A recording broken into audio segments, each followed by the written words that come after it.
And we're back with another episode of Photoshop CC, the complete guide. We're on week 4, and here are our topics for this week. We're getting into some pretty interesting ideas here. And today, we only have 4 days to go after this. So today's topic is advanced layers. Now, we've had an entire separate session on layers, and we've also had sessions on features related to layers, like blending modes. But now we're going to explore where are all the hidden features in layers and the unique settings we can use when using layers. So let's jump right into Photoshop so we can spend as much time as possible there. The first feature I'd like to talk about is known as a blending sliders. Blending sliders. And blending sliders will remove the background, or will hide things, I should say, because it doesn't actually delete things, based on brightness. So here I have an image that has either a black background or something close to black. And I would like to tell Photoshop to hide everything that is between black and like 80% gray or something, and keep everything else. There are many different ways of doing that, but there's a feature built into layers that's designed for it. To accomplish it here, I'm first going to have to unlock the background layer. Now, if you have an older version of Photoshop, you'd have to double-click on the name of the background to accomplish that. In the newer versions of Photoshop, you can just click the lock symbol to turn it off. Then, to access the feature I need to use, I'm going to double-click not on the name of the layer itself, but to the right of the layer's name, out here where there is nothing. And if I do that, it's going to send me into this screen. And this is where I find the blending sliders. They're at the bottom. There's more than one way of getting to this screen. So if you've ever been to an area that looked similar to this, you were probably in this. It just might be that you didn't double-click on the layer to get to it. So just in case you would like to know, you could also, as an alternative, go to the bottom of your Layers panel where you find the letters FX. And if you were to click on FX, the very top choice is called Blending Options. That would be another way to get to the exact same screen. Or you could go to the Layer menu, and you'd find an option in there too. So however you get to it, we just want to get to these sliders.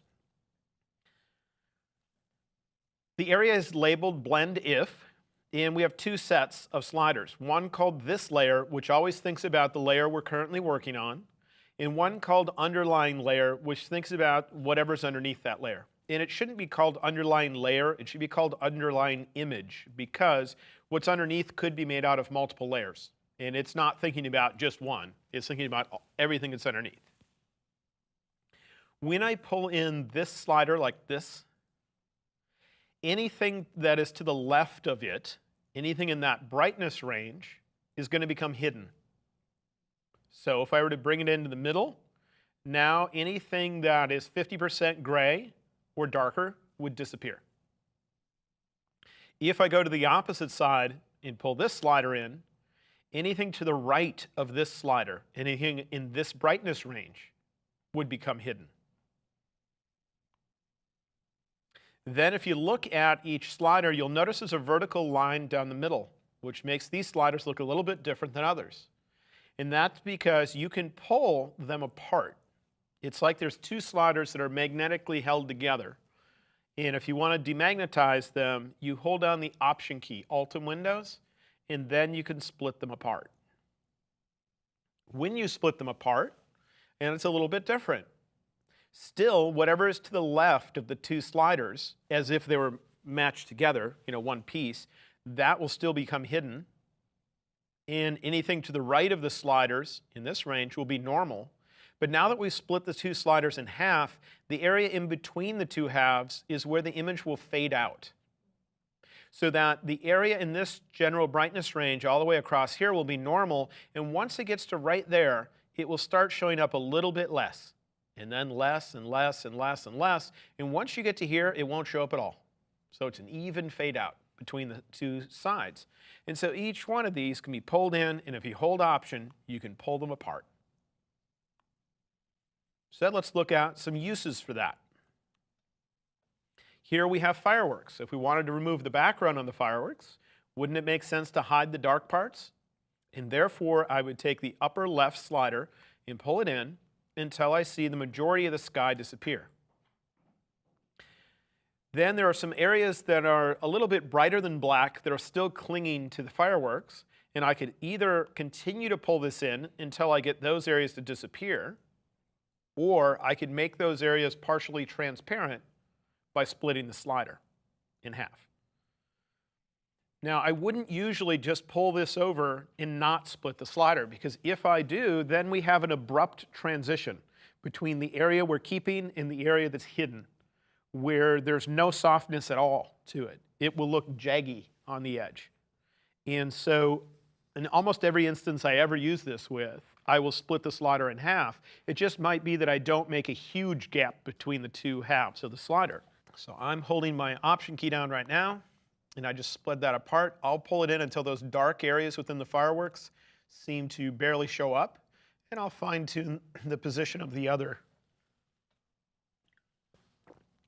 slider. And then I'll click OK. So we've already used an image like this one previously, and we used a different method to combine it with a different image. Didn't we have a picture of the Seattle skyline panorama? And we dragged an image similar to this on top of it, and we used some of the blending modes, like screen mode or lighten mode. This is another method, though, and if you look at this method, on the main part of my screen, it looks as if this area in the surroundings have become transparent, because it looks like a checkerboard. But if you look in the layer itself, you can still see that the black background has not truly been thrown away. It's just hidden. And now there's an icon to the right side to indicate that some sort of special settings have been used to do so. If I double click on that icon, it'll bring me right back into where I was, and I can see the settings that were used. Click OK. If I wanted to permanently delete that area, there is no command that gives me that, although actually there might be one. Let me look. Layer, it'd be under Layer Rasterize if it was available. Do you see the choice called Rasterize? Oh, it's grayed out, so no, it's not available for this. I just wanted to check, because I might say there's no command that does this, and there would be one sitting there. I didn't think there was. So here is how we can trick Photoshop into deleting the background instead of just hiding it. Maybe you want to give this image to a client, and you don't want them to know how you did it. They don't want to know what the blending sliders are, that kind of thing. So first, I want to create a brand new empty layer underneath the layer I'm currently working on. I'm going to drag that underneath. With that new layer underneath, I'll click on the layer above, and I'm just going to tell Photoshop to merge that layer down into the layer that's below. Since the layer that's below does not have those sliders applied to it, it doesn't have them turned on, it's going to try to maintain the appearance of this layer while not using the sliders. You can do that by either typing Command E or choosing Merge Down. Command E is just a keyboard shortcut for it. So here goes, Command E. If you looked in my Layers panel, you would have seen it happen. Before, you could still see the black background contained within there. Command E, now it's permanently deleted. It's just sometimes you want to, for some reason, be able to get rid of that, because maybe I want to paint on the image now with dark shades, shades that would usually disappear with those sliders turned on. Who knows what the reason is, but it's nice to know you can do something to make it permanent. Now let's use those same blending sliders for different kinds of images. We can apply them to just about any kind of layer, so we have to think a little bit about when they might be useful. Here I have two images, this one and this, that I'd like to combine together. I'll select those two images, and I'll choose Tools, Photoshop, Load Files into Photoshop Layers, just to get Photoshop to stack these two images in the same file.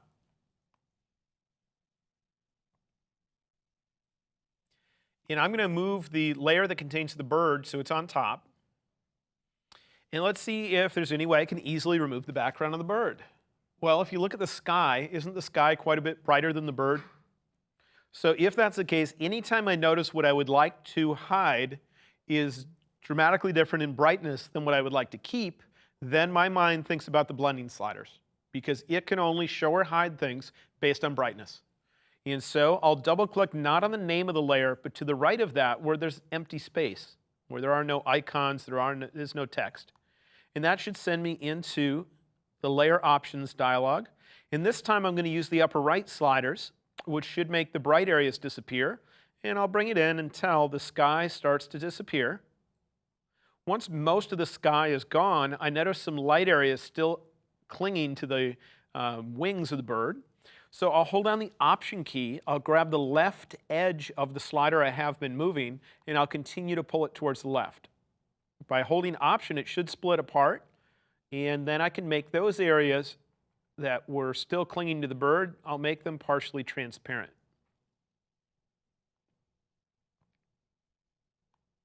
Something like that.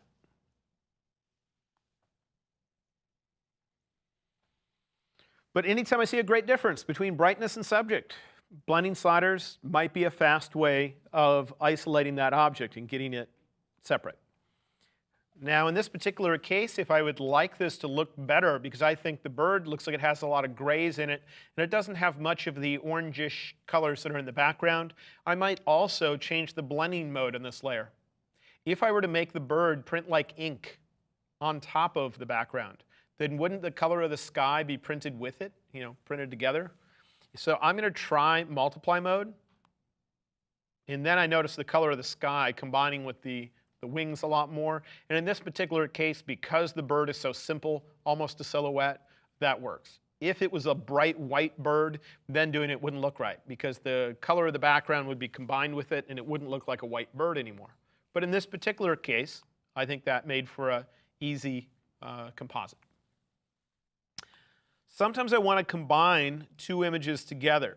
In this case, I have two textures, this one and this one, and I want to put them together. So I'll select them both. I'll choose Tools, Photoshop, load files into Photoshop layers, just like before. And I could combine them together in many different ways. One method would be to use blending modes, but I want to do it based on brightness. I just want to keep like the dark parts of this. And wherever it's not dark, show what's underneath. So again, I double click not on the name, but to the right of the name, where there's empty space. And now I can say, let's let the dark areas from this layer disappear if I pull in the left side. Or let the bright areas disappear if I pull in the right side.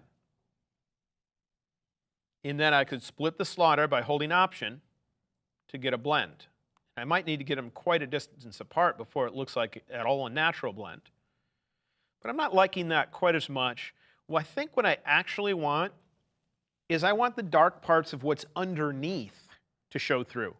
Because underneath there was more like little holes or knotty looking areas that were kind of dark blobs. I want them to show through to here. And that's when I'm going to start using the second set of sliders that are here, the bottom ones. They're called underline layer. Should be called underline image because it's not thinking about only one layer. It's thinking about whatever's under there, regardless of how many layers it's made out of. And if I pull this side in, it will start making the dark parts of what's underneath. It's going to make it break through the layer I'm working on. If I pull in the opposite side, it will allow the bright parts of what's underneath to break through. So let's see what happens. I'll pull in the left side, and I start seeing some dark areas break through. Then I'll hold down the Option key, split the slider in half, and experiment to see if I can get an interesting combination. I'm starting to get some of the dark little areas from what's underneath. If I turn Preview off, there's the original texture. Here's some of the dark parts of what's underneath blended in. So I just have two textures combined. This could be any kind of image as long as I only want to keep the bright or dark areas, but there's just the texture by itself. Here it is blended with what's underneath.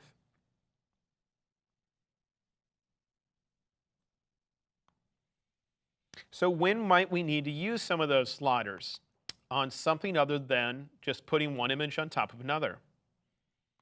Well, sometimes you want to make a change to your image that only happens to the bright or dark areas. And there are some adjustments where you might be able to accomplish that, but sometimes you've already made the adjustment and you're just like, I don't like what it's doing to the bright part of the picture. So let's see an example. Here I'm going to apply an adjustment layer. And the type of adjustment I'm going to use is called vibrance. And in vibrance, you have two sliders. You have a vibrance and a saturation slider. The saturation slider is just like the one found in hue and saturation. But I'm going to bring down the vibrance here. That's going to make the image less colorful. Now let's say I wanted to do that, but once I'm done, I look at the image, and I don't like what it did to the bright part of the photograph. If I choose undo or hide this layer, there's before, you see how much yellow there was in the bright part of the photo? Whereas after, there's a lot less, but I do like what it's doing out on the edge of the photograph where it's really dark. Maybe I want to make it less colorful only in those dark areas. If that's the case, I'll double-click, not on the name of the layer, but to the right of the name where there's a little empty space. It'll bring me into the blending sliders. Now, when it comes to an adjustment layer, here's how Photoshop thinks. When you're working on the adjustment layer, it thinks that that layer contains the result of this adjustment. So whatever the result of this adjustment would be, if that makes the image black and white, then it thinks this layer contains a black and white version of the picture. In this case, it made the image less colorful. So down here we have the original. Up here, it thinks it has a less colorful version of it. When it comes to the sliders, that's what it thinks of. It doesn't think this is an adjustment layer. It thinks it's whatever the result of applying that adjustment looks like. So when I look in here, in this case, I can probably use either one of these sliders. Let me think about it. I'm going to let the dark parts of what's underneath, that's the original picture that's underneath, I'm going to leave those alone, and I'm going to let the bright parts break through, like this. And if I do that, watch the image, and you'll see in the bright areas, you see the yellow starting to come back? So I'll bring it in until I get a good amount of the yellow. Then, because we have an abrupt transition in there, I'll hold down the Option key, and I'll split the slider in half, and I'll spread it really far apart, because I need a very gentle transition. Very gradual, and I'll experiment with the positioning of this. I'll click OK, and let's see if we can see a difference. What I'm going to do is turn off this adjustment layer, and we'll see what part of the image is changing. Look first at the bright part of the picture, and notice the area that is intensely yellow is still pretty intensely yellow. But then look at the dark portion of the picture. I'm thinking about areas up in here, down in here, up in this corner, and a little bit in here where we have dark stuff. That's where this adjustment is applying, is in those areas that are dark. The areas that are bright are barely changing at all. And that's because if I were to double-click on the area to the right of the name of the layer, we're saying let the underlying image show up from white all the way down until we get to this brightness right here. And so that we're going to have original picture, then we're going to start bringing our adjustment in. But since we have these sliders spread apart so far, it'll start applying right here where it makes the image less colorful, but it's only going to apply a little bit, and then it'll fade in. So here it applies a little, over here it starts applying more. If I needed to apply more to my shadows, I would have left a gap over there, because that would mean apply it full strength over here.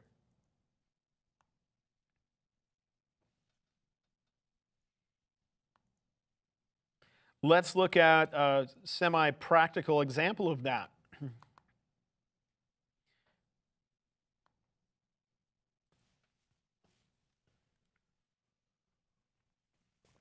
In this image of my wife Karen, I'm going to take all the color out, and then I'm going to put color back in, just to show you what happens when you try to colorize a picture. Before I do that, notice that on Karen's forehead, do you see the bright area? Do you notice that you can't see the color of her skin in the brightest area? Also, look at the darkest area, maybe at the bottom edge of her arm here, or right near here. And can you see much of the color of her skin in that area either? Not really. Usually when you do the extremes of brightness, you don't have any color. And that's why when we did color correction with little eyedroppers, we could click on the brightest and darkest parts of our picture as some areas to investigate because they don't usually contain color. And we were looking for areas that don't contain color. The problem is going to be when I put artificial color in here, it's not going to know to not put a lot of color in the bright areas. And it's not going to know to not put a lot of colors in the dark areas. Instead, it's going to shove the same amount of color everywhere. And only after we use those sliders should it make it so it looks okay. So I'm going to come here and do an adjustment called black and white. And I can adjust the end result just to get the background a little brighter. I just moved my mouse on top of the image and drug to the right. See if she looks acceptably bright.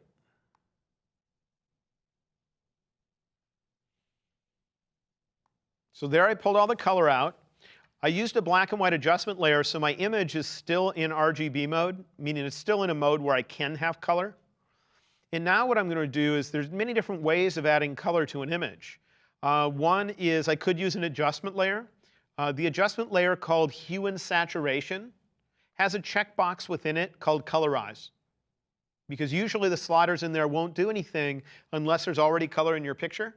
So I could apply a Hue and Saturation adjustment layer and click on the Colorize checkbox. That's one method. The other method would be to create a brand new empty layer and to choose a color to paint with. And it's best to open an example photo so you have a good color to paint with. You know, one that would actually resemble a skin tone. Whereas what I'm doing, which is just kind of eyeballing it, it's probably going to make her look kind of fake. But you'll still get the idea of what how the sliders are going to help me. Then I could come in here and paint over the area where I would like color. And it might be useful if I were to use something like the quick selection tool to isolate this. I would have done that back when it was in color because it'd be easier. Because right now when it's only brightness information, there's not all that much info for it to work with. But for now, I'm not going to try to get my painting to be perfect. You're welcome to spend time doing that on your own.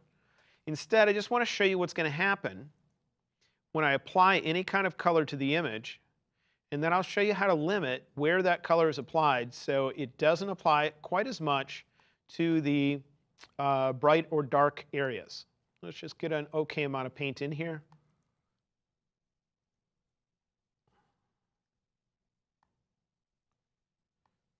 And all I have to do to get this color to apply to the underlying image is in my layers panel at the top, we have a blending mode. And the blending mode I need to use in order to apply color to an image that does not already have color is one that is called color. The choice that's in there called hue, which some people think about because they're used to using it for changing the color of things, will not work when the image that's underneath doesn't already have color. Because the choice called hue leaves your picture just as colorful as it used to be. It does not modify how colorful it is. So if the image is already black and white and you paint with hue mode, you're not going to see it. So let's try it out. I'll set this to hue mode first. And you see that it simply doesn't do anything. Because hue means apply the basic color that's here to the brightness that's already in the underlying image and leave it just as colorful as the underlying image. And it's doing a good job as leaving it just as colorful. But then I change it to the choice called color. And then I start seeing the color applied. Now when I do that and you look at the image, look at how much color is in her forehead in the bright part. Isn't there a lot compared to what the original picture had? And look at this area under here. We have a whole bunch of color showing up in that area, which usually makes the colorizing effect not look at all realistic. So to fix it, I'm going to double click not on the thumbnail or the name of the layer, but in the empty area. Then I'll move this over and I'm going to say, let's let the bright areas of what's underneath show through. Now I could actually use either one of these sliders, the upper or the lower, because what it thinks is in that top layer is, well actually no, in this case I couldn't. If it was an adjustment layer, I could use either the upper or below, because it would think that what's contained in the upper layer is the result of your adjustment. And therefore it's these highlights and the dark and bright areas would be similar. But since I did painting, it would blatantly look at what is in that layer. And so I don't want to use this layer sliders. I want to instead use underlying layer because that's where the brightness is that I wanted to think about. Watch her forehead up here. I'm going to bring in this slider, and I'll be looking at her forehead, and I'm looking for when the color goes away, and you see it starting to go away. I want a smooth transition, so I hold down the Option key and I split the slider, pull it further to the left, and I'll fine-tune the position of both halves until it looks relatively good. Then I'm going to try to get a lot of the color out of the shadow of the image. And I'll do that by pulling in the lower left slider. I'll pull it in until I see the color disappear from under her arms. I might have to pull it in quite a distance there. It's starting to go away. Then I will split the slider and adjust the position of both halves. And you can, if you look at these sliders, you can have them cross over each other. Meaning this slider here can be pulled way over here if you need to.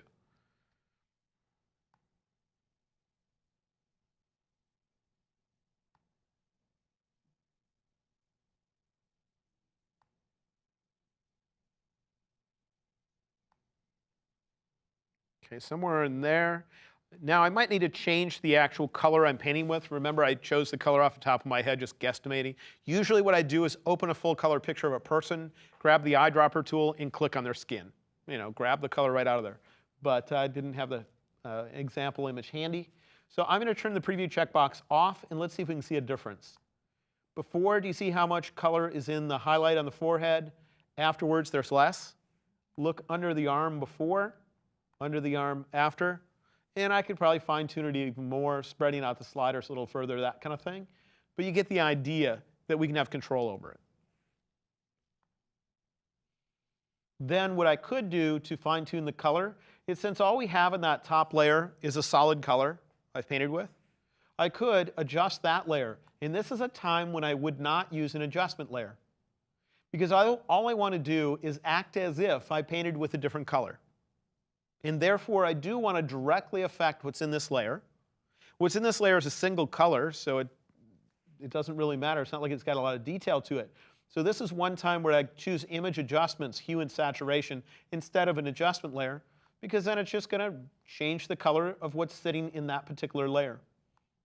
Because when you go to the image menu and choose adjustments, it can only affect one layer, the layer that's active. And so I can move this around and try different colors, fine-tuning it so maybe she gets a little more warmth in her, seeing what happens if I make it a little bit more colorful or a little bit less, to see what I might decide to use. And all it's doing is shifting the color of the paint that's already in that layer. So you get the idea that blending sliders could be useful there.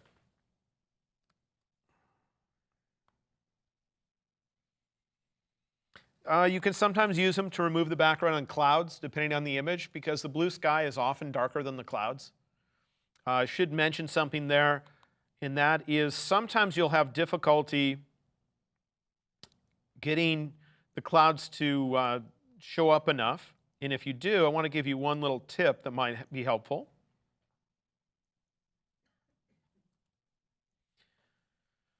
First, let's try to remove the background on the clouds using those sliders. We have to unlock the background layer by clicking the lock symbol, and then double-click on the empty area of the layer in the Layers panel.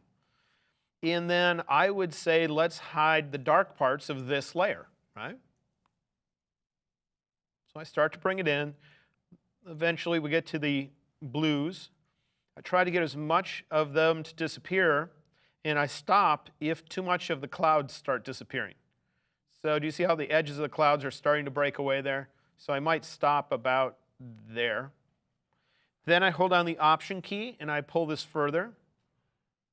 And I need to fine-tune both halves. And in this case, the very bottom of the image, I might have to use a layer mask on it to get rid of the background. But I'm having some difficulty. Do you see how much blue is up here?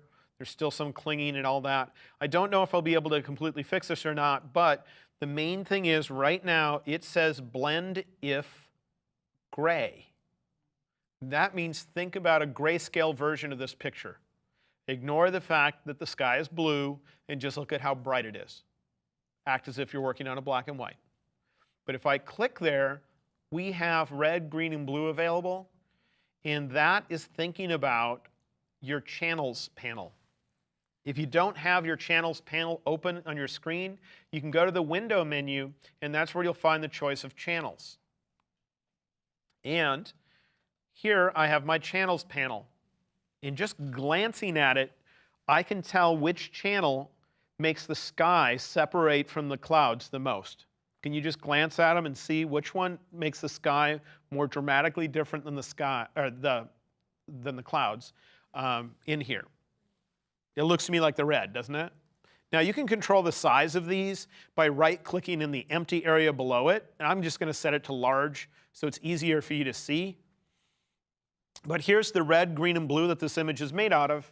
In that menu we were working with that said blend if, and it said gray, it was thinking about a black and white version of this image, but the other choices were these three.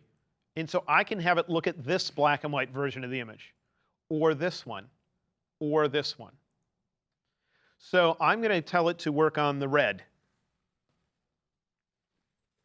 That might help, or it might not. It's hard to say, but at least I have it as an option. Sometimes it's going to be a dramatic difference where it'll make it so it's becomes so easy because that one color totally separates from the other in one of those channels. So I'll come in here, and this time I'm going to set this menu to red. So now it thinks about, should we make the areas that contain an awful lot of red disappear? And I don't believe I want to do that because that would be the areas that were bright in that particular channel, and the clouds were bright. Do you remember how dark the sky was? Well, this means areas that don't contain very much red. That's areas that would be dark in that channel. So I'll pull that in. And I'm not sure on this image if it will be better or not, but my assumption is it will be a little better because only now do we get the clouds. I think I got more of the, yeah, like up in here. Do you remember before how much blue we had left before the edge of that cloud started to disappear? So then I'll split the slider.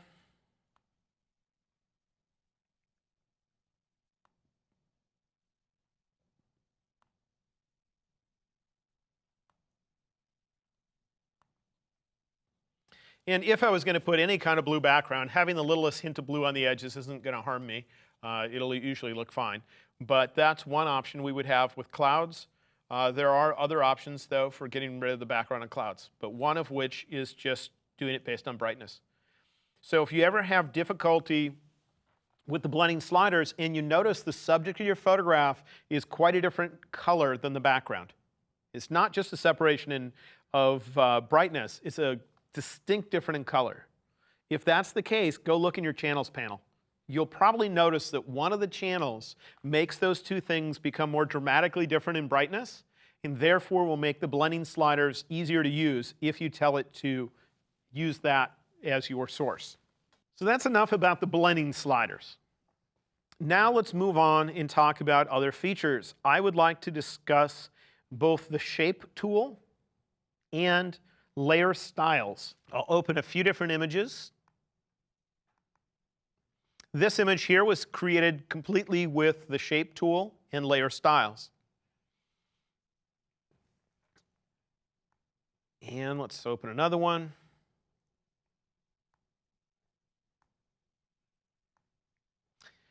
This one as well uses a lot of the shape tool and layer styles to create things. So we'll use a combination of a bunch of features to create various effects.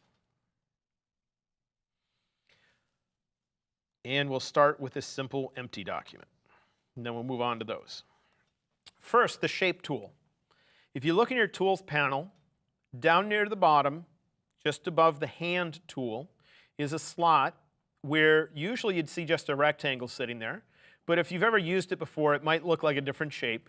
And if you click and hold down on it, you'll find various shapes found in that area. I'm going to choose one of those shapes. I'll use the ellipse tool. And then if I click and drag within my picture, I'm going to get an ellipse.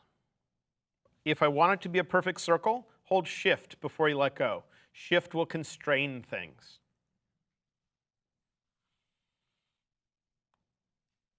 Then if I use that tool a second time, the setting that is found right here will determine what happens.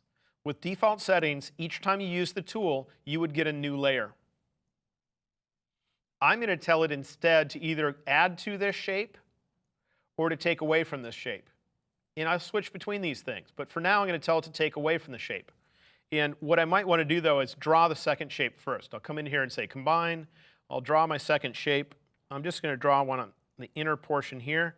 Just so you know, while you're drawing it, you can press the space bar to reposition it if you didn't click quite in the right spot. As long as you have not released your mouse button yet, you can always press space bar to reposition.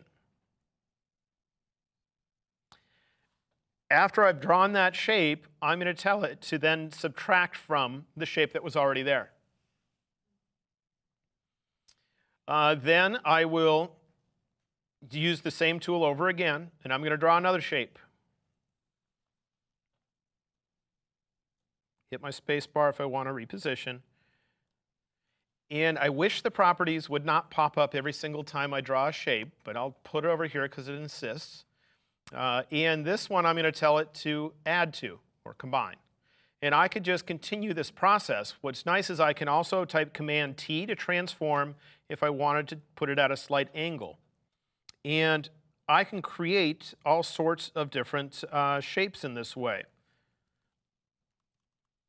If I continue to draw more shapes, I can eventually come up with a more sophisticated shape where it doesn't look like it's made completely out of these individual pieces. If I need to move around some of the pieces, you do have two kinds of path tools over here where I can click on a particular piece and use it. It's like the Move tool, but it works on individual parts. So imagine I got this wherever I'd like it. And if you look at the shape I'm starting to end up with, if you switch to a different tool, a tool not related to the shape, you'll see more of the end result. If I was more careful with this, I would be creating things similar to these shapes. Or if you remember on a previous session, I had a similar image that had interesting shapes in it. Well, I used it by combining together pieces from the individual shape tool. So if you look at some of the other examples, let me see if I can find one. Actually, I haven't gotten it open yet, this one. Let's look at a few examples of where the shape tool was used. Well, to create this bar at the top, draw a rectangular shape to create the bar, then draw an oval that overlaps that shape and tell it to make the oval take away. Therefore, you have the rectangle you started with the top curve removed. So that's just a rectangle with a big oval largely overlapping it, the oval set to take away. Then on top of that, we have these little bolts. Those bolts are just the circle tool where you hold shift to make sure it's really round. And then we also have the polygon tool. See the polygon tool down there? And when you choose the polygon tool, one of your options at the top of your screen is how many sides you should have. And so I could make it be a triangle by saying 3 sides, or in this case, what do I have? 1, 2, 3, 4, 5, 6 sides. And so that's one shape drawn on top of the other, a circle and a polygon. But that has more than just a solid colored circle and a solid colored polygon. So let's see how that was put together.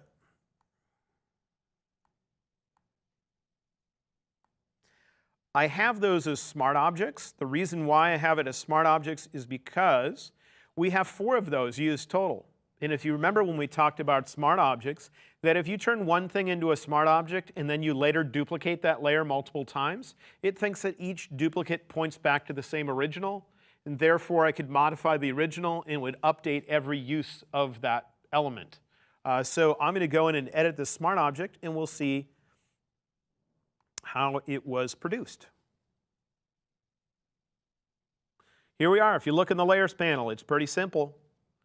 A circle drawn, and then you tell it to create a new layer and the polygon drawn. But then to make it look like this, we used layer styles. Let's turn the layer styles off one at a time, see how they have put this effect together, and then we'll talk a bit about layer styles. I'll turn off all these layer styles, turn off all of those, and you would see that we just have two simple shapes. Let's start with our base shape, and in there, the effects that we have applied, there's one called gradient overlay, which applies a gradient or transition from two colors across the image. Do you see the gradient? Then there's a drop shadow applied. You see the little shadow. And finally, to get a three-dimensional edge on it, there's bevel and emboss, which gives it a slightly embossed look. Put on top of that the polygon, and in there, why don't we put in, let's see, a color overlay, which just means put a solid color in. And then we have an inner shadow. In fact, I can show the inner shadow before I put the color in. See the inner shadow? We have a stroke around the edge, which adds just a little hint of an edge. And then we have a bevel and emboss to make it feel like that edge is more pronounced. Finally, we changed the color inside from red to whatever color we chose here, which is a really dark one, almost black. But you see how that's built up? The way we can add those layer styles is you go click on any layer, go to the bottom of the layers panel, click on the letters FX, and you choose from this list.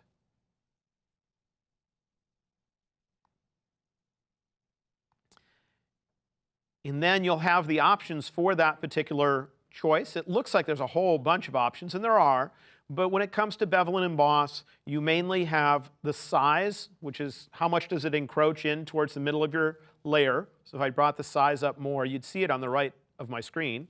See the bevel coming in further? Maybe I want a more rounded screw like that.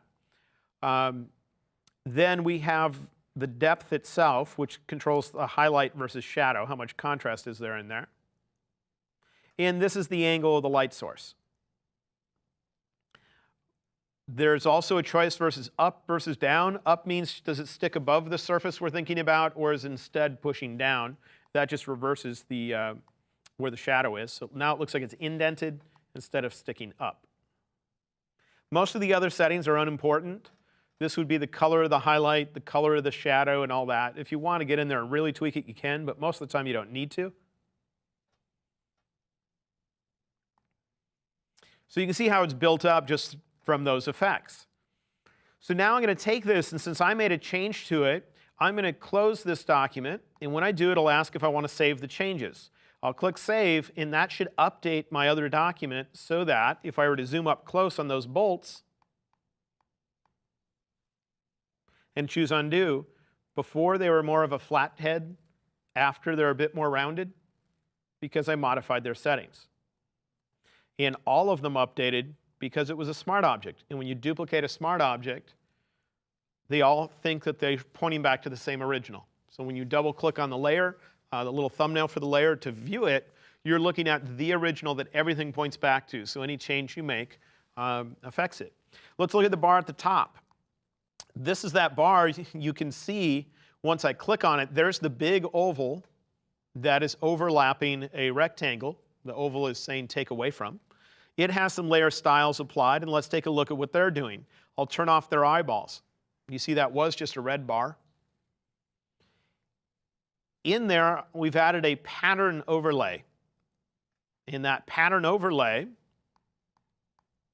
is kind of a brushed metal. The brushed metal is created by running the add noise filter and then the motion blur filter. Those two put together make this. Then, on top of that, we've put a gradient overlay. And a gradient overlay makes it so the brightness of the sides are a little bit darker than the center. That's a gradient overlay. Then an inner glow was put in. And that's kind of lightening up the edges a little bit. And then finally, a drop shadow underneath. With all of these, when they're listed like this in the Layers panel, you can double-click on them to see the settings. So if you want to see the gradient overlay that was used, I'm guessing it goes from black to white and then black back to black. but I'll double click on it to be sure. It looks like the reason why it does what it does is there's a choice here called reflected, and that makes it apply kind of twice, where it reflects like it's in a mirror. So if I changed it where it was no longer set to reflected, just set it to linear, it would have one side bright, the other side dark. But when it's set to reflected, it repeats itself, reflects itself halfway across.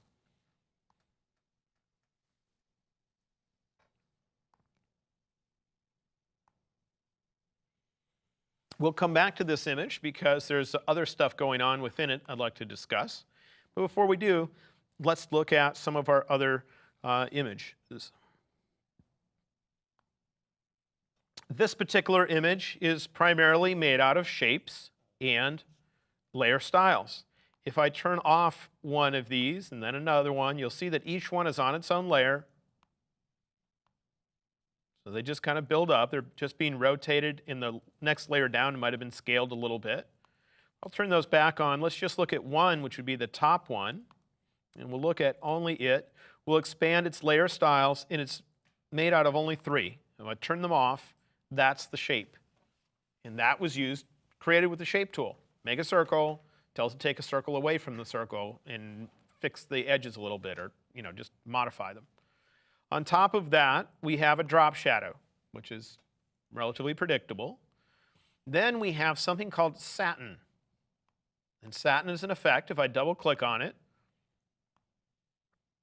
that mainly you have a setting down here at the bottom called contour. And if you click, you have a bunch of shapes, and if you click through them, it creates different kind of highlighty things. There we go. And one of these might look interesting. Then on top of that is bevel and emboss. In fact, if I turn off satin, satin's not critical at all. Do you see how this is satin on, this is satin off? It's mainly bevel and emboss that's doing 90% of that effect. So what makes this bevel and emboss special? Because a lot of the times you apply bevel and emboss and it just looks kind of plain. This looks more shiny, doesn't it? Well, in here there are some settings, and one of them is called gloss contour. And if I set that to its default, which is the first one, you can see that it looks more like what you might be used to as far as bevel and embosses go. If you switch through this settings called gloss contour, you will get considerably different looks with your bevel and emboss. And once you get into the ones that look like little ups and downs, M's and W's, you get to the more interesting settings. And there's a setting called altitude, which has been changed to a somewhat unique setting. If I change the altitude, you'll see the difference. There's an altitude of 0, and if I bring it up, you can see it varying between a bunch of things. So experimenting with the altitude. Those two settings are really what makes this particular bevel and emboss different than some others that you may have applied in the past. Made it look more shiny. Apply that across a bunch of duplicate images that have been rotated, and you can end up with something more like this.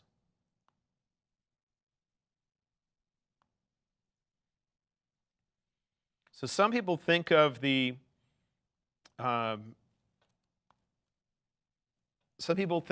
layer styles feature as being a really basic feature because all it does is add drop shadows.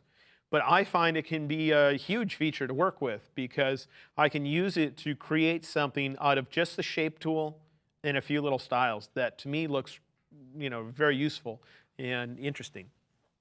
And this would be one example of it.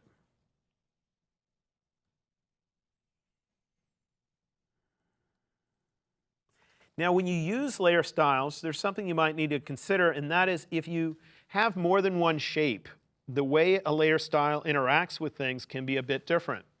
I'm going to work with this vertical bar that's on the left side of this. And I'll go down to the letters FX at the bottom of my layers panel. I'm going to choose drop shadow. And while this screen is open that gives me the options for my drop shadow, I can click and drag to reposition it. I'll do that, click OK. Now, I want to move or copy that drop shadow to the other layers. And one method I could use for doing that, I think we've talked about before, which is I could click on the name within the Layers panel and drag it to a different layer. And if I let go, it would move it to that layer. The problem is it would remove it from the top layer.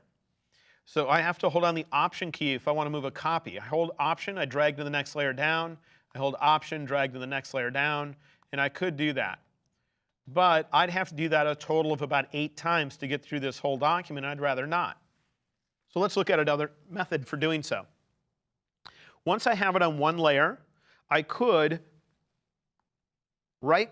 click on that layer, and then if I go to the layer menu, there's a choice in there called, should be either, right there, layer style. This lists the same layer styles, the same choices we had from the menu at the bottom of our layers panel. And this is just another way to apply the same things. But then you find a few extra options in here. One of the extra options is copy layer style. And that means look at the layer I'm currently working on, and if I have any of those effects applied, copy their settings so I can use them somewhere else. Then I'm going to select the rest of the layers that I'd like to apply that to. And I'll right-click again. Oh, actually, I didn't right-click before. I could have.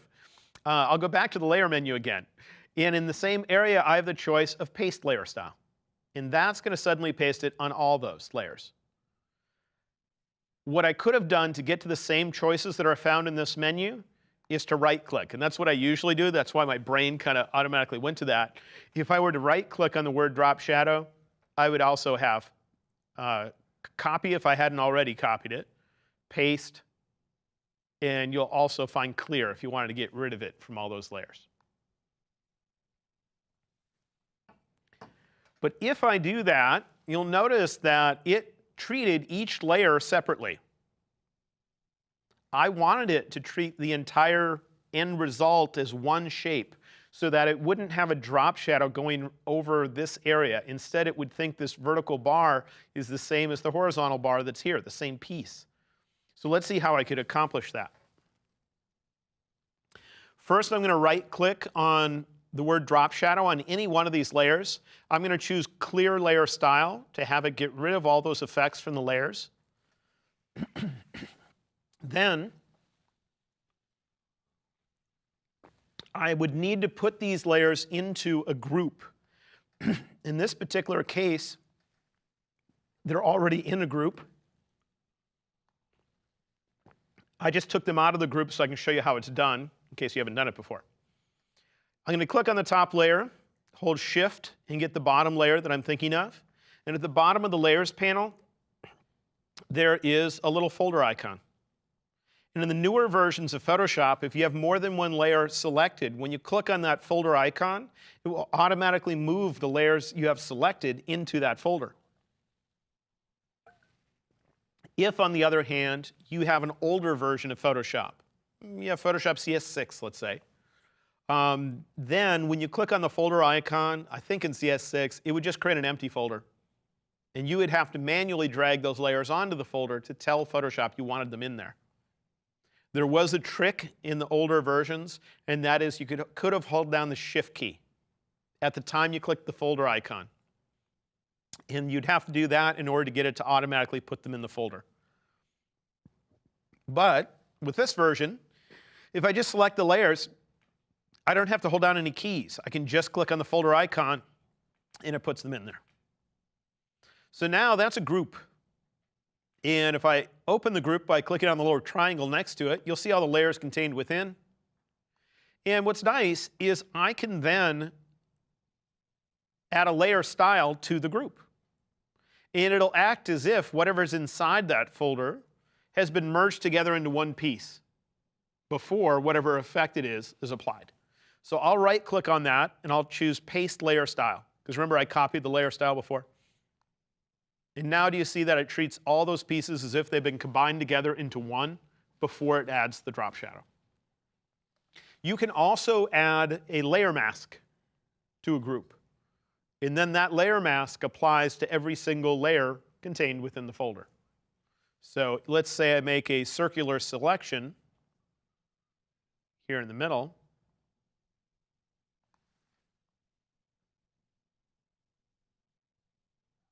And I want to only keep that area, or maybe only hide that area.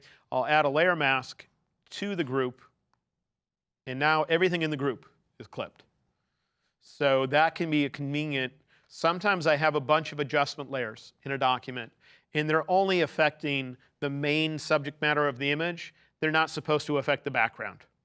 And so I might throw them in a folder and have a layer mask that isolates them, so the only thing they can affect is the subject of the photograph, because I've painted with black over the entire background in that mask to prevent it from being able to apply.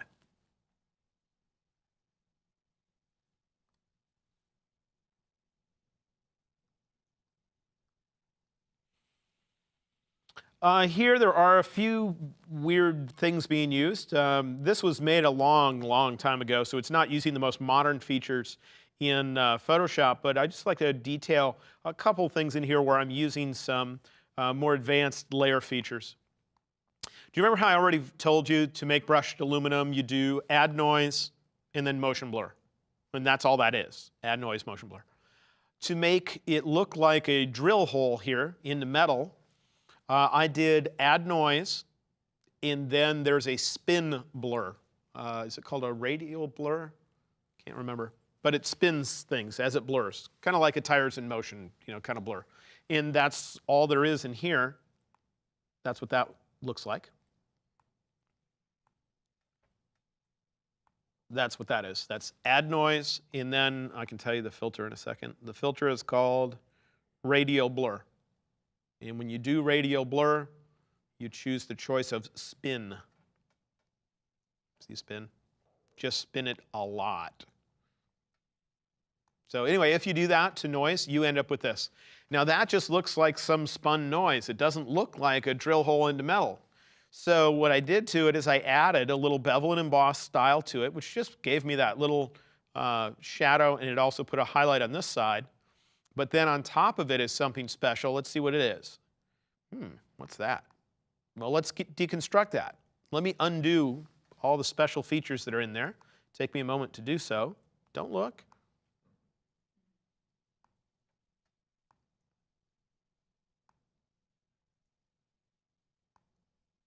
All right. Here's where you got to combine a lot of features. Remember, this is advanced layers, right? So to make this is the gradient tool. If you choose the gradient tool, which is this guy right here, most of the time you make what's known as a linear gradient. A linear gradient means it just travels in a straight line, like one side of your document to the other. So it would look like this. That's a gradient, linear. Instead of using that, I used a different setting up here. It looks like it goes around like a radar. You see that little one? That is known as an angle gradient. And if I were to use it, I would get this. But do you see that the white area abruptly hits the black area? So I want it so instead of white hitting black, I want it to blend so it looks like this. It's got this smooth transition. How do I do that? Well, I edit the gradient. If you click right here, you can edit your gradient. And all I'm going to do is have it both start and end with black. If I hold down Option when I drag these little dudes around,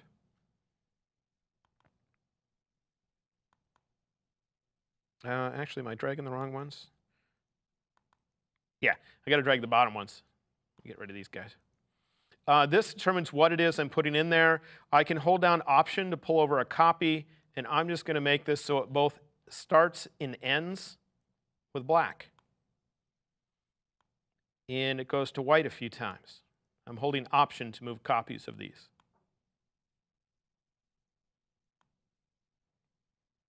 I need the middle one to be black, though. If you double-click, you can choose the color that's used. Okay.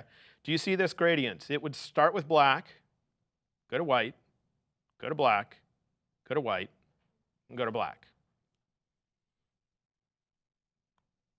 That's what I used. And when I did, this is what I got. Yeah. Kind of weird because it's going around like a radar. So it starts with black about here. It starts going this direction, gets to the white I put in, goes back to the black I put in, goes back to the white I put in, goes back to the black, and ends. So you can see how you can get kind of advanced with your settings. But that's what I have sitting in this layer. Now you remember how you can make one layer only show up where there's information in the layer below? We've done that, feels like a dozen times so far. And that is I chose layer, create clipping mask. That's going to make this only show up where that little round area is below. So I put that in. Is there not a blending mode that makes 50% gray go away? But areas that are brighter than 50% gray still brighten. Areas that are darker than 50% gray still darken. I think there is, and it's one of the ones in this category. In fact, it's all the ones in this category. So I can try one, overlay, try another one, soft light, try another one, hard light, and if it's too much, I could lower the opacity. So you get the idea of how this stuff can combine together. It all depends how comfortable you are with the individual features of Photoshop. The more you spend time on each little feature that feels insignificant, and you actually go to the point where you feel comfortable with it. Not just I did something, and I didn't mess up, but no, I got this. I understand how this works. If you truly get to the stage where you understand something, and you do that to each little part of Photoshop, then it becomes not too much of a big deal to combine those together. And so this is really simple content in that that's noise that's been blurred. And then I put a bevel on it and a gradient, but I had to combine it in fancy ways.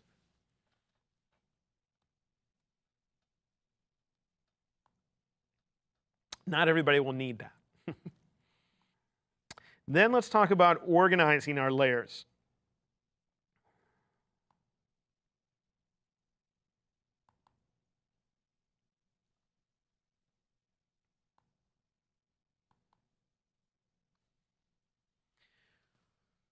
You remember those folders that are called groups?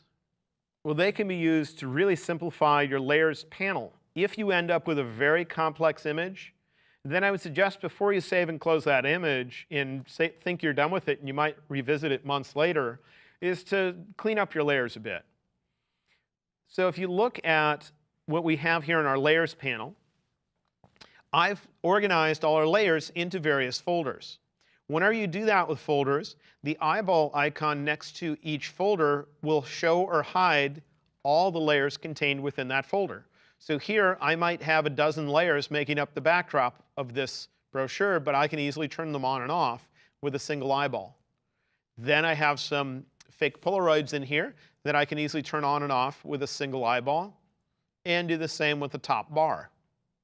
Even though if I open that bar, there might be a bunch of layers in there that would otherwise make my layers panel look cluttered. And if I came back to this particular document months later, I might get my eyes glossed over because I'm like, I don't remember what all this junk's for. And then you end up sitting there randomly turning off layers to see, what is that? But if you organize them into these folders, it can become much easier. Also, if you use Photoshop's Move tool and you click on a folder, then you're going to be moving everything that's in that folder.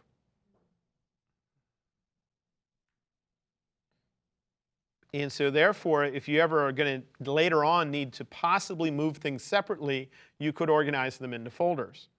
And you can put folders inside of folders if you want to get fancy. Some people end up getting too fancy, and I probably did that here. But here I have a folder with more folders inside. So here, these used to be pictures of cars, but they're stock photos that I don't want to show on air. Usually these days, this is an old brochure. I use my own photos. And back here, which was probably 10, 15 years ago, I would use stock photography for my seminars. But you can see that each grouping of those Polaroids is its own folder, so I can easily reposition them later. Some of those folders are really complicated. If I open it up and you actually saw what was inside, I have even another folder for a single Polaroid there. If I open that up, you can see it's many different layers. So imagine if no folders were used at all. The layers panel for this document, it would take a very long time to scroll through it because each one of those Polaroids is made out of at least 4 layers. There is the text that's on there. There is the image that's on the Polaroid. There is the Polaroid part itself, and there is a shadow to have it interact with other things. But by organizing them into the folders, it makes it now so it's relatively easy for me to navigate this document, and I almost never need to see the entire list of layers. These days, I'm much lazier than I was at the time I made this one, so I might end up with a total of 3 folders like that. So here's an example on a different picture. Here I can easily turn off everything and show you the original picture. And then I can turn on my retouching. I can turn on my adjustment refinements here. And I did a tinted black and white, so I can turn that on. And only if I need to go in and actually change some of those things will I actually expand the various folders that are there. In this case, for retouching, I did 3 separate layers for it. I did 1 for my overall retouching. Those were things that I absolutely was certain I wanted to remove. Then, on the right side of the photo, let me see here, there was some clutter over there. I wasn't certain if in the end I was going to want to get rid of, so I put that on a separate layer. Do you see on the right edge of the photograph? And then, I don't know, something about this electronic sign, I just felt like doing it separate, so I did it on a separate layer. Then if I go into my refinements, this is where I refine each area of my image until I either run out of problems, patience, or time. And when it comes to my fine art images, I keep going until I run out of problems, which means I'll just keep coming back and revisiting the image. So here you can see how many different refinements I have, all just curves adjustment layers or hue and saturation, which are the 2 main adjustments we had talked about. And these are shifting, like fine-tuning the color of each individual area within the picture and all of that. But I threw them all in a folder so that I don't have to look at the whole list where it looks really complicated. And then finally at the top is tinted black and white. You notice if you look at the sky, how it goes completely black and white. And the trees get a little bit of black and white. But here I'm using an advanced feature that I'd like to discuss since we're talking about advanced layers.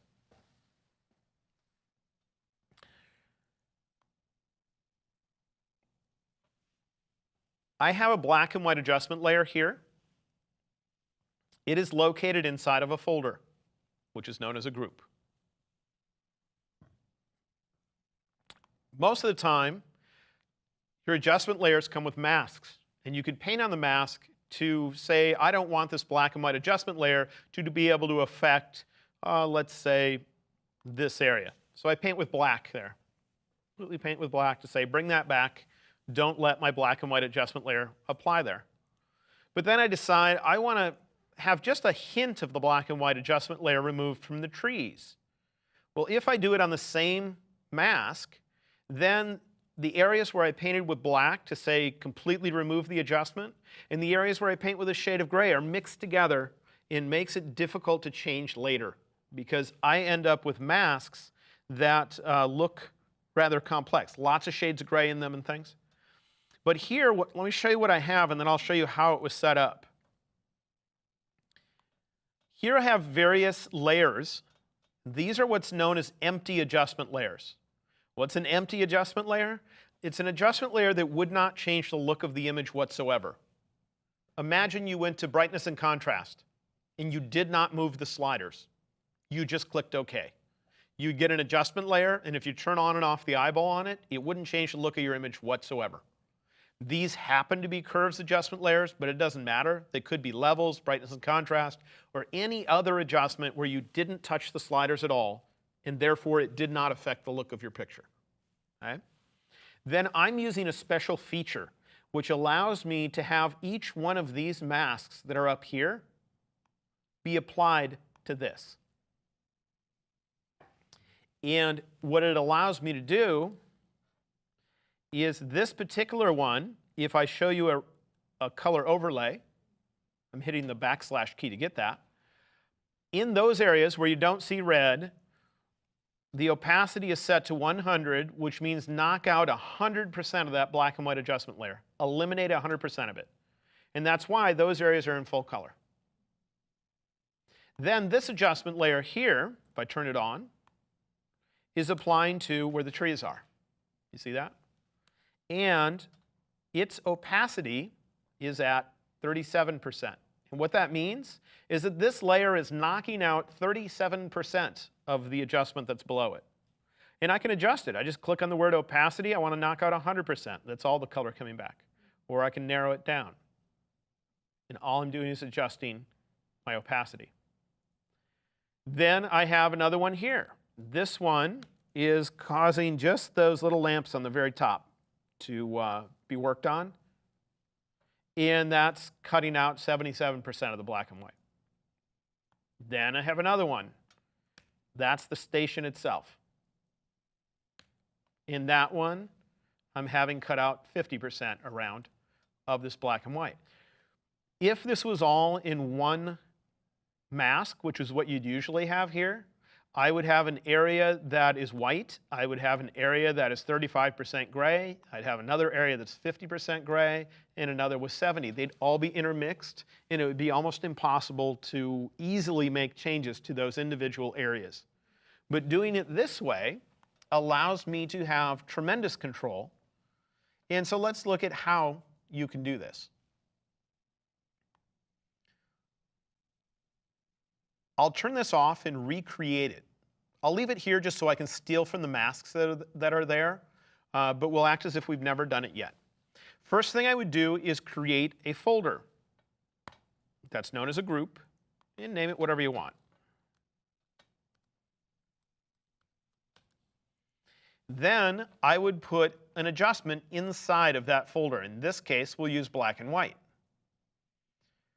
We'll make any kind of adjustments you need to your black and white adjustment, whatever you want it to look like. When you're done, you're welcome to keep that mask, but just to make sure I know there's no paint in it or anything, I'm actually going to drag it to the trash, because we're going to use some layers above this as an alternative. Now, let's say there was an area where I want the black and white to be completely removed. Well, I could select that area. You see right now I have a selection in this image. And what I'm going to do is create what's known as an empty adjustment layer. Doesn't matter what kind it is. We'll use brightness and contrast. And I'm going to not move the sliders within it at all, which means it's not brightening, it's not changing the contrast. But then I want this mask that's right there to affect this. And that's where we have to get fancy. I'm going to double click, not on the name of the layer, but to the right of the name where it's empty. That's how we got to those slider things we were in before. So if I double click there, here we are. And here's where I find a special feature. It's called knockout. Knockout means poke a hole through. And you have two choices, knockout shallow and knockout deep. Shallow means knock only through layers that are contained in the same folder as I am. A folder is called a group, a little folder icon. So I set it to knockout shallow.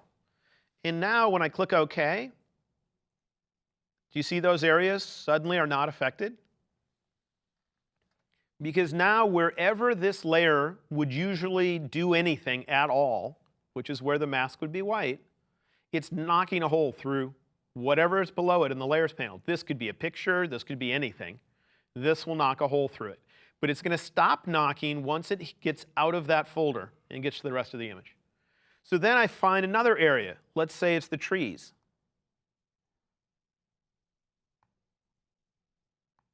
And I say I want those to not have the black and white on it quite as much. So I do another empty adjustment layer. We'll do brightness and contrast. I'm not going to move the sliders at all. And I'm going to set it to knockout deep. So I'll double click beyond the name of the layer. I'm sorry, not deep, shallow. And now the trees come all the way back to full color. I don't want them full color though, so I lower the opacity of this layer. So this layer would affect things less and less. And if you watch the trees on the right, you see them getting more and more of the black and white. So I can dial in exactly how much would I like to knock through. In this case, knock halfway. Then I select the next area I'd like to work with. In my case, the gas station. I do another adjustment layer. And I'm just doing the same process over again. Double click beyond the name of the layer and set it out to knock out shallow. And adjust its opacity. This is now affecting the gas station.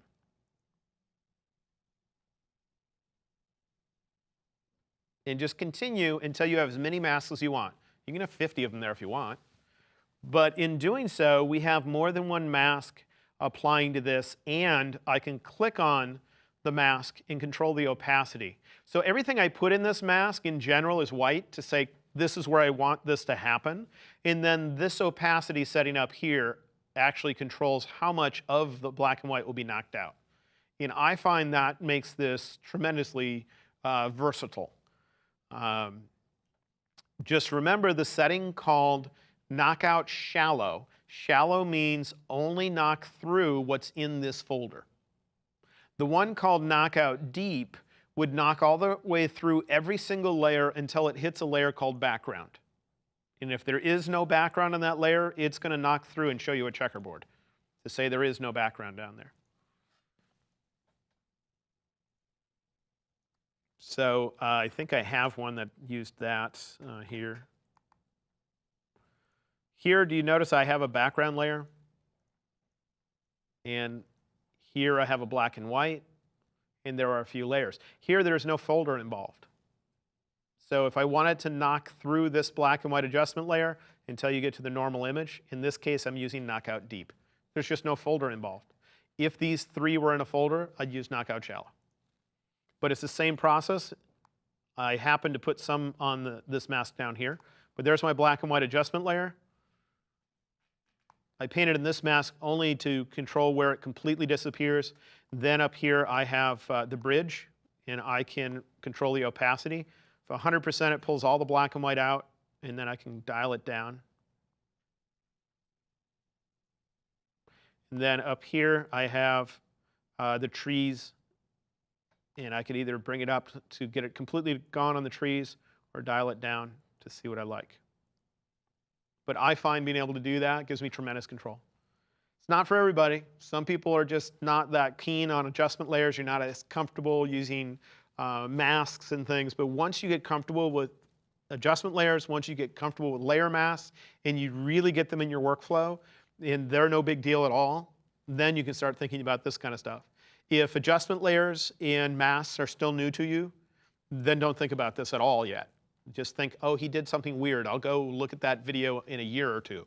You know, you don't need to use everything, but knowing that it's possible lets you know where to go back and revisit possibly in the future. All right, let's get away from those semi-mind-numbing things and look at something a little simpler in concept. Let's say I need to present to a client a bunch of options for what they might like.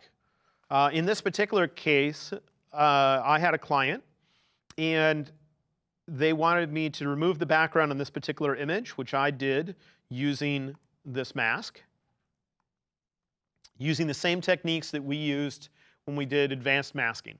If you saw the image of, I think there were some palm trees, and we had a big arched thing with a bunch of yellow or white bars in it and stuff. Same technique was used to remove the background on this. And then I wasn't sure what sky they would want me to put in behind it. So I came up with a few different options that they might want to consider, and I just wanted to show them those various options. So I want to email those to them, and what I usually have to do is I might throw them in the layers panel like this, but then wouldn't I have to turn on the eyeball here and choose Save As and save it as a JPEG? And then turn off that eyeball and turn on the next eyeball and choose Save As, save it under a different name, then turn that off, turn this on, choose Save As, and imagine if I had 30 variations. I don't know about you, I'd get bored with that process. Well, what I could do instead is use a feature that is called layer comps. If you go under the Window menu, you will find the choice called Layer Comps.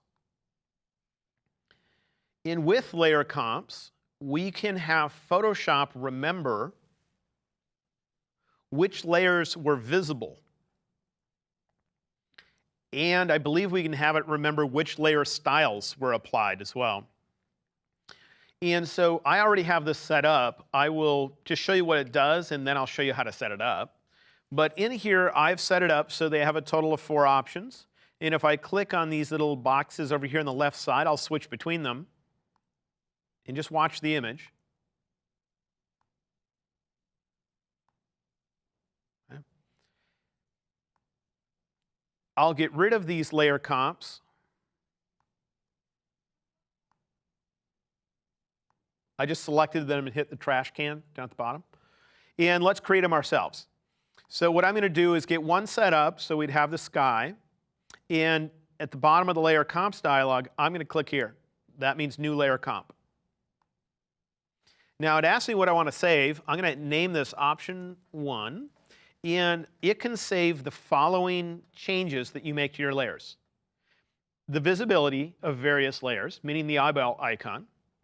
The position, which means if you use the Move tool to move it around.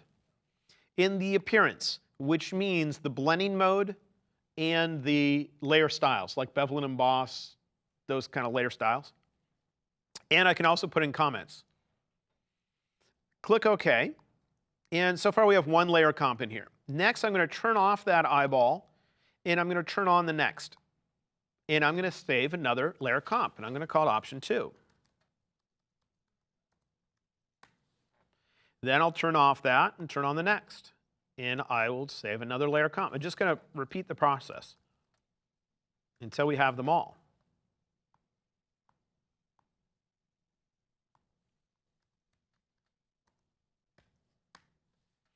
So now if I switch between them by clicking on the little rectangle to the left of each layer comp, do you see how it remembers which layers were visible when I created those layer comps? And when I click to the left of the name of each one, it's going to simply bring me back to that state of the image. And over on the right side, it tells me which settings were saved in that layer comp. The visibility was saved, the position was saved, and the effects were included. So those are the things that will change possibly with this. Now I want to supply all of those images to a client. So what do? Well, I go to the File menu, and I can choose Export, and I'm going to choose Export Layer Comps to Files, or Export Layer Comps to PDF. Because if it's 30 pictures, I might not want to give them 30 files. I might want to give them 1 file. So Layer Comps to PDF. Then it asks me, should it only be the selected layer comps? If I turn that off, we get them all. And if I want it to be like a slideshow where it automatically advances every 5 seconds, no, I'm not going to do a slideshow. I'm just going to make sure I browse here and go to my desktop so I remember where to save this. And if I hit Run right now, it's going to automatically switch between all those layer comps, saving each one as a PDF, combining that PDF into a multi-page PDF, so that when it's done, if I were to go look on my desktop, I'd have a 4-page PDF to give to my client. You also have the choice of exporting them as separate files. So if I wanted to give separate, like JPEGs to the client, I could do so. And it should be done here pretty soon. This is a high-res image, so it takes a little bit of time for it to save each version. And you can have as many of these layer comps as you want. So if you do baseball team, and you have a certain surround around each picture, and then the same player in there over and over and over again, you can just say load files into Photoshop layers. Here's 30 players. I get 30 layers. Then you can put your little template on top that says the name of the player and something else at the bottom, the year, whatever it is. And then make layer comps. We're just turning off each layer one at a time and making a layer comp. You don't even have to name them unless you want to, but you could name them the name of the player that's being featured. And then you suddenly just say, hey, let's export all those as JPEGs. You know, they're all in one file then. They're not separate files, which can be convenient. And you can very quickly do it later do it again later. Like when the client says, no, I wanted those all black and whites, or I wanted them, can you add contrast? Well, just add an adjustment layer to the top of the layer stack, add some contrast, and then you can, that additional new layer would appear in all your comps, unless you go through and change them. You can always change a layer comp. If you, like, let's say I put something different in there, you can right-click on a layer comp, and there's a choice called Update, meaning I've made a change to my picture, and I want to make sure this layer comp matches that now, that kind of stuff. But the other choice was to export as files, and then I can tell it what kind of file do I want. I want JPEGs. And what quality level, where should it save it? So it can quickly save out a bunch of these. So if I go look at my desktop, I would assume that I have right here a PDF. In this PDF has a total of 4 pages, and I can send that to the client.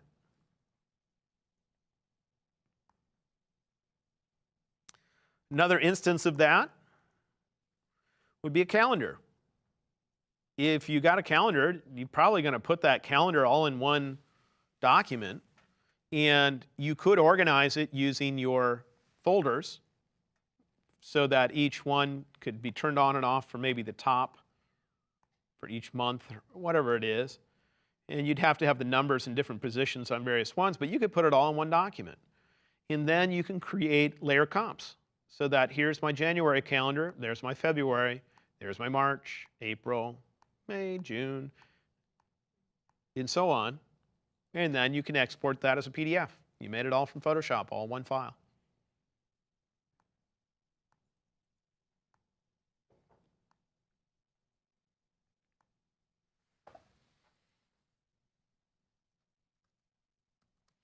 All right, one last thing. And this is for those people that need their special little dose of advanced layers. This image is in RGB mode. And when you work in RGB mode, if you ever convert your image to CMYK mode, which is what is used when you print on a printing press, then all the areas in your image will be made out of a combination of cyan, magenta, yellow, and black. But if you have a special image where you have a lot of shades of gray, do you see the entire gray background in this document? In the shadow underneath the bus? The problem with that is the way you make gray in RGB mode is balanced amount of red, green, and blue, if you remember from color correction. In CMYK mode, it's a little bit different. If I convert to CMYK, let's see what happens. I'm going to say CMYK. This always comes up. Do you want to merge your layers or not? I'm going to say don't merge because for some reason I need my layers. We might change the text in here or something. But if I choose that, then if I look, I put a color sampler in this image right up here, which gave me an extra readout. Look at what it makes that background out of. This is the correct formula for making gray in CMYK mode. It's not a balanced amount of cyan, magenta, yellow, and black. The cyan ink is not as efficient as the other colors, so you need more of it in order to do its job. But the problem with that is if you have magenta ink print the littlest bit too heavy on the printing press, that background won't look gray anymore. It'll look yellowish. If you have, I don't remember what color I was talking about, if it was magenta. If cyan ink prints a little too heavy, that background is not going to look gray anymore. It's going to look cyanish. Does that make sense? And it's not uncommon to have the colors off a little bit on your print run. So that means it's going to be very easy for that background to shift in color. So I'm going to choose undo, so we're back in RGB mode, and I want to do something that's going to cause that background to print with only black ink. I want it to print with only black ink because then it can't shift in color. It doesn't matter how heavy magenta is printing, it's not going to shift because no magenta ink is being used. Make sense? So we're going to have to get pretty fancy to do that, but since we're in an advanced layers class, we can do that. Let's see. I'm going to take the 2 layers at the bottom of my document. Those are the 2 layers that I want to print with only black ink. I want to leave this image in RGB mode because we're going to make additional changes on it, and I just don't want to go to CMYK mode yet. But I want to ensure that if somebody takes this document and converts it to CMYK, that that background is printed with only black ink. Here's how we're going to do it. And we'll learn some advanced features while we're in the process. I'm going to select those two layers, and I'm going to drag them to the new layer icon. That's one way of duplicating layers. But when I do it, I'm going to hold down the Option key, Alt and Windows. Because I'm holding the Option key down, this will come up. It simply wants to know what document should I duplicate those layers into. And I'm going to say, let's duplicate them into a brand new one.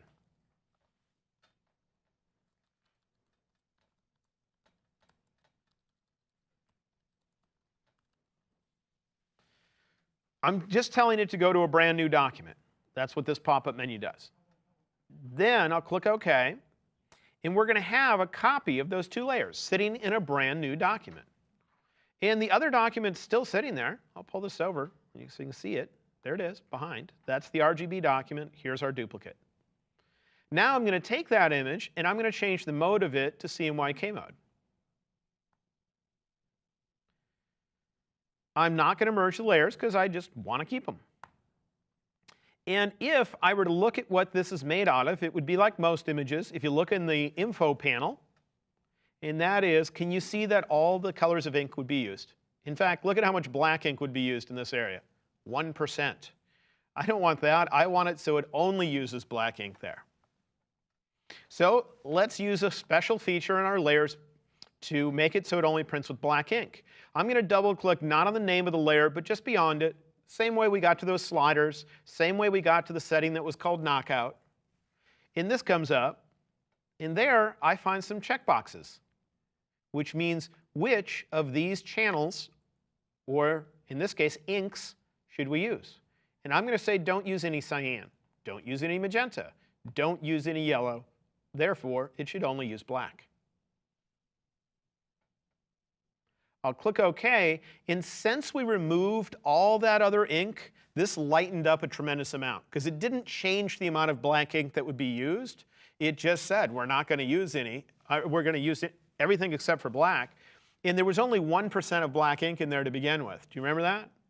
So now I'm going to need to darken this a bit, but my layer here is a solid color layer, so I can just double click on it to change it. And I'm going to darken it up until it looks about like my original image. About there, maybe. Just the teeniest bit darker. Somewhere in that range. Click OK. I'll move my mouse on top of it, and if you look in the info panel, can you see it would only be using black ink now? We're going to do the same thing to the little shadow that's in there. I'll double click not on the name, but to the right of the name, and I'm going to turn off cyan, magenta, and yellow. So only thing it can affect is black. But that's going to pull a lot of ink out of the shadow, so it'll be lighter than it was before. So I'll double click on this area right here. It's a solid color layer, so that'll bring up the color picker. And I'll just darken it to try to compensate, make it look about as dark as the image on the left. And I'll double check by moving my mouse on top of this that in the info panel, it says that would only print with black ink. Do you see 73% black?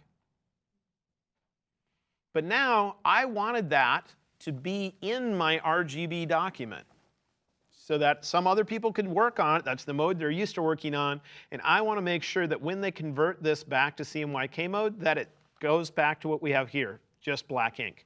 How can I do that?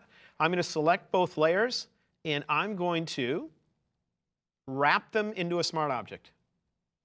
If I wrap them into a smart object, then it cannot change the contents that's inside. It's protected in there. Whatever it was at the moment I put it in there is what's going to be in my smart object. Those are CMYK layers in that smart object. And then I'll change my mode back to RGB. Told you we're getting fancy here. And I'm going to say, no, don't rasterize. Now I want to get this layer back into the original document. I could just drag it across, but that's not advanced enough. So we're going to hold on the Option key, drag it down to the new layer icon, and it'll ask me this question. And I'm going to say, why don't you put it in the document that is called that one, That's the name of the other document we started with. I'll click OK, and what it's doing is copying this layer over to the other document. So I can close this one, and it's right here. It's that newly created layer. I can throw away our original 2 layers, and then let's confirm that this would work.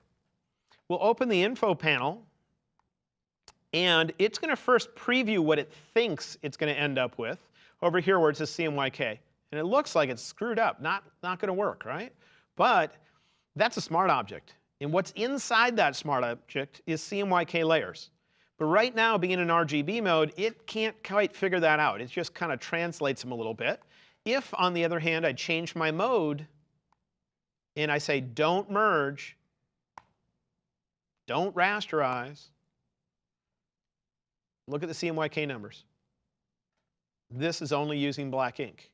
Even though I was working, most of the document stayed in RGB mode almost the whole time. That's not an easy concept. But some people who work in the prepress industry, people that print magazines and books and everything else, that can be a pretty special way of working, in that you can predetermine what is going to end up printing with black ink by having whatever it is you want to print with black ink, bring it to CMYK mode. Do whatever technique you want to make it only print with black ink. And while it's still in CMYK mode, put it in a smart object. Now that smart object can go to any mode you want. It can go to RGB mode, it can go to just about anything. And then the next time it's converted back to CMYK mode, as long as you don't merge your layers together, it's going to realize that what's inside that smart object is CMYK, and it won't need to translate it at all, and it will still only print with black ink. So I hope that's advanced enough for you guys with advanced layers, because some people are like, well, man, he didn't get advanced enough. Let's do other things.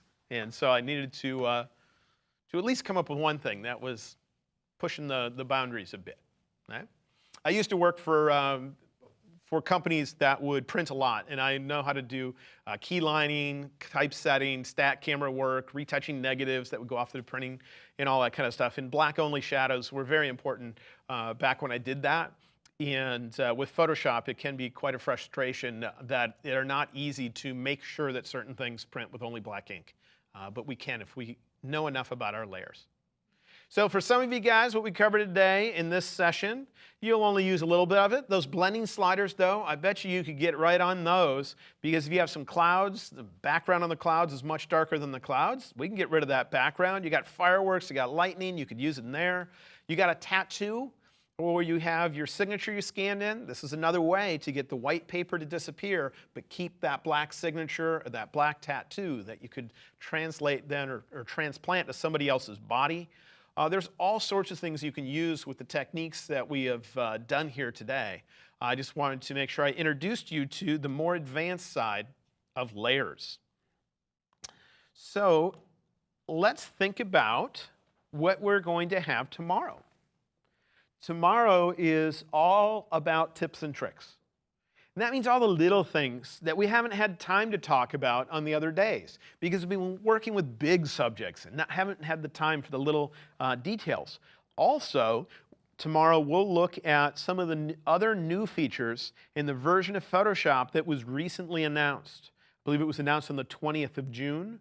We'll take a look at the smaller features that were put into the program at that time. And that's something to look forward to tomorrow.